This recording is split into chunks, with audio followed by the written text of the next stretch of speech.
सुप्रभात। ज्ञान निर्झर, ज्ञान निर्झर। जिस व्यक्ति का स्पर्श करोगे उसके शरीर के परमाणु स्पर्श करते ही तुम्हारे शरीर में प्रविष्ट हो जाएंगे।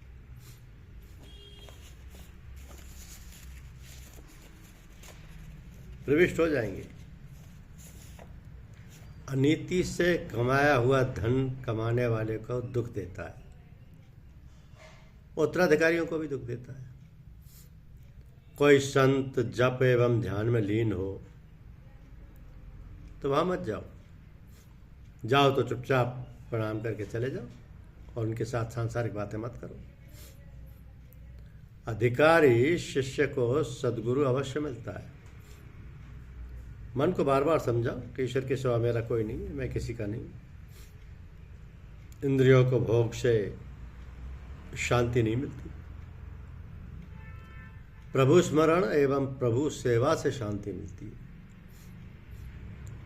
मानव शरीर भोग भोगने के लिए नहीं मिला है, ये तो भजन द्वारा भगवान की प्राप्ति के लिए मिला है।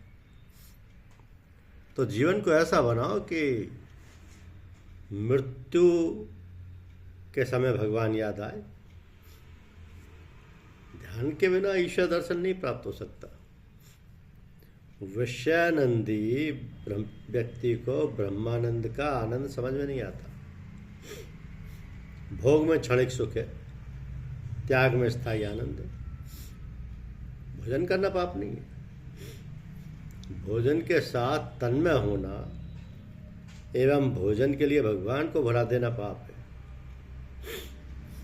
प्राणी दीन बनकर ईश्वर की शरण में आता है तो ईश्वर उसे सम्मानित करते हैं। भोजन शुद्ध और सादा हो तो देह में सद्गुण बढ़ते हैं और सद्गुणों से सहन शक्ति बढ़ती है और बुद्धि स्थिर होती है। तो अत्यंत सादा जीवन रखो। जिसका जीवन सादा है वो अवश्य साधु बनेगा। पापी के घर भोजन करने से बुद्धि भ्रष्ट होती है। मनुष्य का जीवन पवित्र हो तो भगवान बिना ही आमंत्रण के उसके घर आते हैं।